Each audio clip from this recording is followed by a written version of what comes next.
शहर में सोमवार रात हत्या की 2 वारदातें हुई। एक जगह जहां 10वीं के छात्र को चाकुओं से गोदकर मौत के घाट उतार दिया गया, वहीं दूसरी जगह एक ट्रांसपोर्ट व्यापारी की गोली मारकर हत्या कर दी गई। फिलहाल दोनों ही मामलों में पुलिस के हाथ अभी तक कोई सुराग नहीं लगा है। हत्या की पहली वारदात वाणगंगा थाना क्षेत्र स्थित भागीरथपुरा में हुई। यहां 10वीं कक्षा के छात्र शुभम चौहान को उसके घर के पास ही चाकुओं से गोदकर मौत के घाट उतार दिया गया। शुभम थोड़ी देर पहले ही अपने घर से निकला था और थोड़ी ही देर में उसकी मौत की खबर उसके परिवार को मिली। सर मैं तो खैर था नहीं, लेकिन करीबन 8:30 के बाद लड़का घर से गया था। उसके बाद थोड़ी देर बाद ये गली में कुछ बातें होने लगी तो कि वहाँ कोई मृत पड़ा हुआ। उसके बाद हम गए, हमने देखने के बाद ऐसा पता चला कि मेरा ही लड़का है वो। वारदात की जानकारी मिलते ही पुलिस अफसर मौके पर पहुंचे और जांच की। शुभम के शरीर पर चाकू से 6 से ज्यादा घाव थे। पुलिस को शुरुआती जांच में शुभम का कुछ दिनों पहले क्षेत्र के युवकों के साथ ही विवाद होना पता चला है। 16 वर्षीय बच्चा है, भागीरथपुरा में रहता है। तो अभी ये सूचना मिली कि इनको कुछ घटना हुई है, तो आगे देखा है कुछ मल्टीपल स्टैब वुंड्स हैं, चाकू के वो हैं, तो हत्या हुई है। इसमें कुछ विवाद सामने आया? कुछ नहीं, अभी कोई विवाद सामने नहीं है। अभी कई सारे पहलुओं पर चलेगी आगे। घटना से थोड़ी देर पहले लोग साथ में बैठे थे, 3-4 लोग, इसमें उनका भाई भी था। फिर वहाँ से ये अलग होकर निकल गया, तब ये घटना घटी। शुभम कौन छात्र पढ़ता है? किस क्लास? 10th क्लास में पढ़ रहा है, 16 साल का है। इस मामले की जांच अफसर कर ही रहे थे कि तभी पुलिस कंट्रोल रूम पर स्कीम नंबर 140 में एक युवक के शव मिलने की सूचना मिली। यहां कनाडिया थाने की पुलिस मौके पर पहुंची और जांच की। मृतक की पहचान जानकी नगर निवासी सुरेश शर्मा के रूप में हुई। सुरेश का लोहा मंडी में ट्रांसपोर्ट है। सुरेश को नजदीक से गोली मारी गई है। घटनास्थल पर पुलिस को शराब की बोतल और गिलास भी मिले। वहीं शुरुआती जांच में पता लगा कि सुरेश किसी के साथ बैठकर शराब पी रहा था। बाद में उसकी लाश मिली। सुरेश और उसके साथी को शराब पीते वहां से गुजरे कुछ लोगों ने देखा भी था। जिनकी आयु करीब 46 वर्ष है, जानकी नगर एक्सटेंशन के रहने वाले हैं। और आज अभी कुछ देर पहले यहाँ 140 नंबर में जो आइडिया स्कीम है, यहाँ पर इनकी बॉडी पाई गई है। और ऐसा प्रतीत होता है कि किसी फायर आर्म से इनके बाएं तरफ पसली के पास कोई वार किया गया है, और जिनको अभी हॉस्पिटल भेजा गया है। और ये ट्रांसपोर्ट का काम करते हैं, मातुश्री ट्रांसपोर्ट है इनका। और ये लोहा मंडी में अग्रसेन चौराहे के पास में है। अभी जो स्पॉट पर एक दारू की बोतल, एक पानी का बोतल मिला है। उनके परिवार वालों से और लोगों से पूछताछ करके भी जानकारी प्राप्त की जा रही है। अभी जो है सुरेश शर्मा जी के हालत के बारे में क्या बता सकते हैं? मतलब जहाँ स्पॉट पर मिले तो किस हालत में? नहीं, अभी तो हॉस्पिटल उनके परिजन साथ में गए हैं, पुलिस भी गई है, MOH अस्पताल गए हुए हैं। तो अभी डॉक्टर इसके बारे में निश्चित रूप से बता पाएंगे। शुभम के मामले में बाणगंगा पुलिस ने, वहीं सुरेश के मामले में कनाडिया पुलिस ने हत्या का मामला दर्ज कर लिया है। हत्या की दोनों ही वारदात में देर रात तक पुलिस के हाथ कोई सुराग नहीं लग पाया। PMT रैकेट के खुलासे के बाद अब वेटनरी की परीक्षा में रुपए लेकर पास करने का खुलासा क्राइम ब्रांच ने किया है। वेटनरी कॉलेज महू के 2 छात्रों को गिरफ्तार किया गया। इन्होंने देवास के एक युवक से रुपए लेकर वेटनरी के डिप्लोमा कोर्स के लिए फर्जी तरीके से छात्र बैठाकर परीक्षा पास करवा दी थी। इनका संबंध PMT रैकेट सरगना डॉक्टर जगदीश सागर से भी है। DIG राकेश गुप्ता ने पत्रकारों को पुलिस कंट्रोल रूम में बताया कि देवास के ब्रजलाल मुजालदे ने शिकायत की कि वह 12वीं के बाद PMT कोचिंग कर रहा था। उसका संपर्क वेटनरी कॉलेज महू के चतुर्थ वर्ष के छात्र राजवीर सिंह पिता विजय सिंह निवासी ग्वालियर के साथ हुआ। राजवीर ने उसे PMT में प्रवेश दिलवाने के नाम से 25 लाख रुपए मांगे। इस पर ब्रजलाल ने इतने पैसे नहीं होने से इनकार कर दिया। राजवीर ने उसे वेटनरी में प्रवेश दिलवाने की बात कही। ब्रजलाल इस पर तैयार हो गया और बतौर एडवांस उसने 50,000 रुपए दिए और काम होने के बाद 1.5 लाख रुपए देने की बात की। राजवीर ने ब्रजलाल का प्रवेश वेटनरी कॉलेज में करवा दिया। जब ब्रजलाल को हकीकत का पता चला तो वह घबरा गया। उधर राजवीर ब्रजलाल को रुपए देने के लिए धमकाने लगा। इस पर ब्रजलाल पुलिस के पास पहुंचा। पुलिस ने राजवीर और उसके साथी दिवाकर निवासी मुरैना को गिरफ्तार किया। इनके तार PMT सरगना डॉक्टर सागर से जुड़े हैं।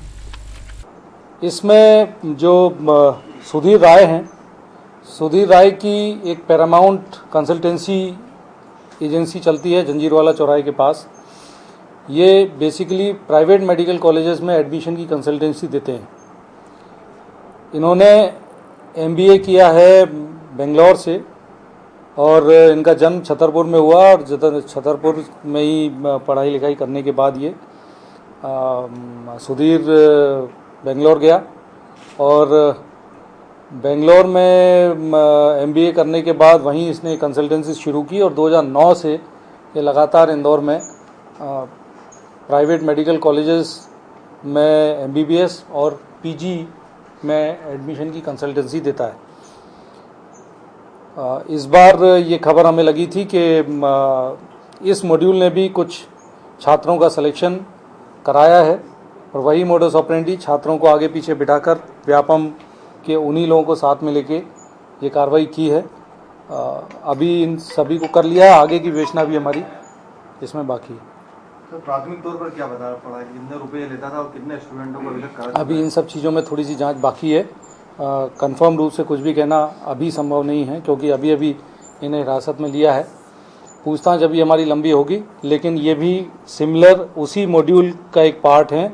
वैसा ही एक मॉड्यूल है जो डॉक्टर सागर का था और उसी तरीका वारदात में ये भी कार्रवाई करते थे। सर क्या और ये संतोष गुप्ता है?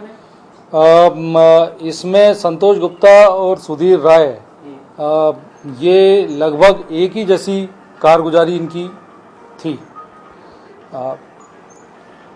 अभी इसमें कि किसकी क्या कार्यप्रणाली थी वो एक जांच का विषय बाकी है क्योंकि एक आरोपी को जबलपुर से गिरफ्तार करके लाया जा रहा है और वहीं दूसरा अभी हमारी हिरासत में है।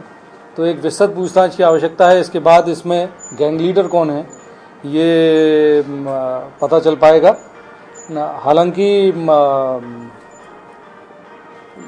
ये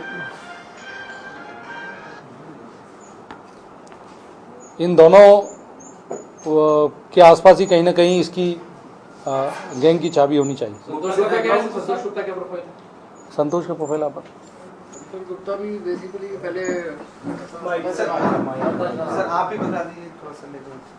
अच्छा, पूरा सेटअप कुछ खेती बाड़ी भी है, साथ ही ये भी प्राइवेट मेडिकल कॉलेजेस में एडमिशन और ये जो PMT में छात्रों का सिलेक्शन कराना है ये काम किया करता है और जबलपुर का रहने वाला है।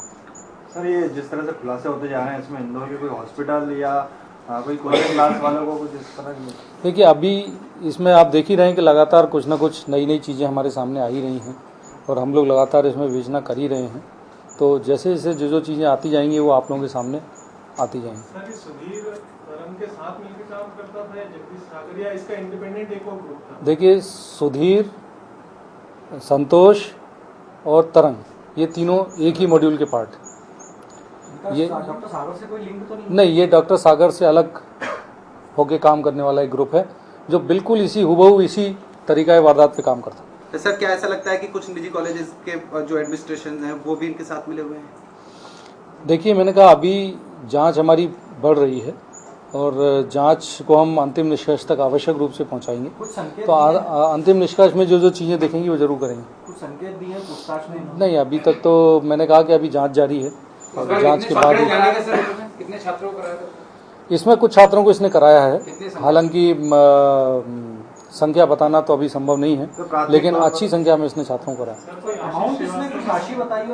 नहीं, अभी ये सब चीज़ें फाइनलाइजेशन अभी नहीं हुआ क्योंकि दोनों आरोपियों को अभी पूछताछ अभी हमारी बाकी है। जब पकड़ा गया तब इनके पास से कुछ जब्ती हुई है, कुछ कैश या कुछ चीज़ें जब्ती हुई हैं, कुछ डॉक्यूमेंट्स हमारे पास जब्ती हुआ है, कुछ और भी चीज़ें जब्त हुई हैं। तो अब इन सब का हम एनालिसिस करेंगे। ये सब चीज़ें हुई हैं। सर गिरफ्तारी तो जबलपुर से हुई है, बाकी के दो हैं, इनकी गिरफ्तारी कहाँ से हुई है? उसमें सुधीर की गिरफ्तारी तो यहीं इंदौर से हुई है और उसकी जबलपुर से हुई है। बीती रात सिरफिरों ने उद्योग मंत्री के नंदानगर स्थित निवास स्थान के 2 मकान आगे निजी कंपनी के मैनेजर के घर के बाहर खड़ी कार में तोड़फोड़ कर दी और फरार हो गए। घटना का पता सुबह जब मैनेजर का परिवार जगा तब चला। सिरफिरों ने इसके पहले मंत्री की कार को अपना निशाना बनाया था। नंदानगर स्थित उद्योग मंत्री के निवास के 2 मकान आगे सुमित शुक्ला अपने परिवार के साथ निवास करते हैं। सुमित एक निजी कंपनी में मैनेजर के पद पर कार्यरत हैं। बीती रात अपनी नौकरी से घर आए तो अपनी इंडिका कार घर के बाहर खड़ी कर सो गए। सुबह जब उठे तो देखा कि सिरफिरे बदमाशों ने उनकी कार में तोड़फोड़ कर दी। तुरंत ही घटना की खबर परदेशीपुरा थाने को दे दी। इसके पूर्व बदमाश सुमित की पत्नी की चैन मंत्री जी के घर के सामने से खींचकर फरार हो गए थे। इतना ही नहीं, सिरफिरों ने मंत्री की कार को भी अपना निशाना बनाया था। इस बारे में सुमित का कहना था, सुबह उठा तो मेरे को मालूम पड़ा कि मेरी गाड़ी के कांच फूटे हुए थे यहाँ पे। वो भी मुझे के मोहल्ले के लोगों ने बताया कि आपकी गाड़ी के कांच फूट गए हैं। पहले भी साहब मेरी वाइफ के गले से चेन छीनी जा चुकी है यहाँ पे इस क्षेत्र से, पर यहाँ कोई सिक्योरिटी नहीं है। मतलब सिर्फ नाम है कि साहब हम मंत्री जी के क्षेत्र में रहते हैं, पर कोई सिक्योरिटी नहीं है। तुकोगंज पुलिस ने एक वाहन चोर को गिरफ्तार कर उसके कब्जे से चोरी के 4 वाहन बरामद किए हैं। तुकोगंज टीआई को मुखबिर से सूचना मिली थी कि क्षेत्र की एक शराब दुकान के बाहर एक युवक सस्ते में बाइक बेचने की कोशिश कर रहा है। सूचना पर पुलिस ने घेराबंदी कर बंटी उर्फ चंद्र केश को पकड़ा। बंटी को पुलिस थाने लाई और उससे पूछताछ की तो उसने 4 अलग अलग जगहों से गाड़ी चोरी करना कबूल किया। पुलिस ने चारों गाड़ियां जब्त कर ली हैं। पुलिस आरोपी से अभी और पूछताछ कर रही है। तो सूचना पर मैं अपने स्टाफ के साथ वहां पहुंचा और वहां पहुंच के देखा उस नंबर को, हीरो होंडा पैशन काले रंग की जो खड़ी थी वो नंबर वही नंबर की गाड़ी खड़ी थी, परंतु भीड़ भाड़ इतनी थी कि उसको आइडेंटिफाई करना मुश्किल था। तो हम लोग साइड में खड़े हो गए कि वेट करें उसके आने का। फिर एक लड़का आया, उस गाड़ी में चाबी लगाई, बैठा। जैसे स्टार्ट करने को हुआ तो हम लोगों ने दौड़ के उसको पकड़ा। पकड़ने के बाद में उससे नाम वगैरह पता पूछा, थोड़ा घबराया। मैंने गाड़ी के कागजात बताओ, तो कागजात नहीं है, लाइसेंस वगैरह कोई कागजात नहीं आएंगे। फिर थोड़ा सख्ती से पूछा तो उसने बताया कि हाँ ये गाड़ी चोरी की है और एमजी रोड थाने से चुराई है। तो उसके बाद वहाँ पर विधिवत लिखित कार्रवाई करके थाने लाए। थाने में और पूछताछ करी, उसने 3 गाड़ी चोरी करना और कबूल किया। एक नामी बैंक के कर्मचारी पर एक शख्स ने गलत तरीके से रुपए शेयर बाजार में इन्वेस्ट कर नुकसान करने का आरोप लगाया है। मामले में युवक ने थाने में शिकायत भी की है। ये शख्स है सुखलिया निवासी संजय जायसवाल। संजय ने आईडीबीआई कैपिटल बैंक के कर्मचारियों पर आर्थिक नुकसान का आरोप लगाया है। संजय के मुताबिक कुछ माह पहले उनके पास बैंक के कर्मचारी पहुंचे, जिन्होंने बैंक में खाता खुलवाकर शेयर बाजार में रुपए इन्वेस्ट करने की सलाह दी। बैंक के कर्मचारियों ने संजय को फायदे के सब जुबाक दिखाए। संजय ने बैंक कर्मचारियों की बात मानते हुए 50,000 रुपए से बैंक में खाता खुलवा लिया। संजय के मुताबिक इसके बाद बैंक के कर्मचारियों ने संजय को बिना बताए उनके रुपए शेयर खरीदी बेचवाली में लगाए, जिससे उन्हें आर्थिक नुकसान हुआ है। तो इन्होंने मेरे से ना अनुमति ली, कब इन्होंने वो 50,000 का शेयर बेच दिए मेरे को पता नहीं चला। जब मेरे को लगा कि अब मेरा शेयर मार्केट का रेट अच्छा आ रहा है तो मैंने इनसे संपर्क करना चाहा। संपर्क करने के बाद इनसे बोला मैंने कि यार वो शेयर मार्केट थोड़ा भाव अच्छा आ गया है तो मैं इनको निकालना चाहता हूँ। तो अचानक इन्होंने मेरे को बोल दिया, बोले वो शेयर तो हमने बेच दिए हैं और एकदम घाटा गया। तो मैं देख के हैरान रह गया कि मैंने इनसे फिर बहसबाजी करी, मैंने बिना अनुमति से अपने शेयर के सेल कर दिए। तो बोले सर वो ऐसा हुआ, घुमा रहे थे ये। घुमाने के बाद इन्होंने बोला हमसे गलती हो गई है, जो भी आपका शेयर बेचा है हमने सेल करी। इनको क्या खरीदने बेचने में कैसे इनके कोई प्रॉफिट, इनको क्या दलाली, क्या इनको क्या सर, इनको दलाली चाहिए थी और इन्होंने अपनी सर्विस बचाने के लिए वो शेयर पर और बेच दिए। इनके जो दलाली बनती थी ब्रोकरेज के चक्कर में मेरे शेयर इन्होंने बेच दिए बिना अनुमति से। तो आपके पास कोई पासवर्ड वगैरह नहीं था क्या? नहीं, इन्होंने मेरा आईडी वो नंबर भी बनाए थे जिसमें मेरे को किसी प्रकार कोई जानकारी नहीं दी गई है। दरअसल बैंक के कर्मचारी ज्यादा से ज्यादा ट्रेडिंग कर बैंक में अपना बेहतर काम दर्शाने की कोशिश करते हैं और इसलिए ग्राहकों को बिना बताए ही उनके खातों से ट्रेडिंग करते हैं। संजय को जब नुकसान का पता लगा तो उन्होंने बैंक के अफसरों से मामले में बात की, लेकिन उन्होंने कोई जवाब नहीं दिया।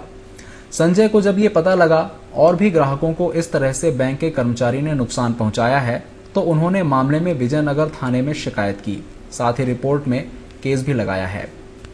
इस तरह का कोई भी आदमी अगर किसी भी शेयर मार्केट या बैंक में अगर इन्वेस्ट करता है तो और उसमें गड़बड़ी होती है तो सेबी की ड्यूटी बनती है कि वो उसको देखे। फिर भी हम कोर्ट कार्रवाई करने जा रहे हैं। भारतीय दंड विधान की धारा 406, 420 और Madhya Pradesh investor protection act में किसी भी निवेशकों के पैसे को गलत तरीके से यूज नहीं किया जाए, उसकी सुरक्षा प्रदान की गई है। उनसे कार्रवाई की जाएगी। निश्चित उन्हें दंडात्मक, अगर उन्होंने कोई गड़बड़ी है तो निश्चित ही उन्हें दंडात्मक कार्रवाई होगी। फिलहाल मामले में जांच जारी है, लेकिन बैंक के कर्मचारियों के कारण कहीं न कहीं बैंक की साख खराब हो रही है।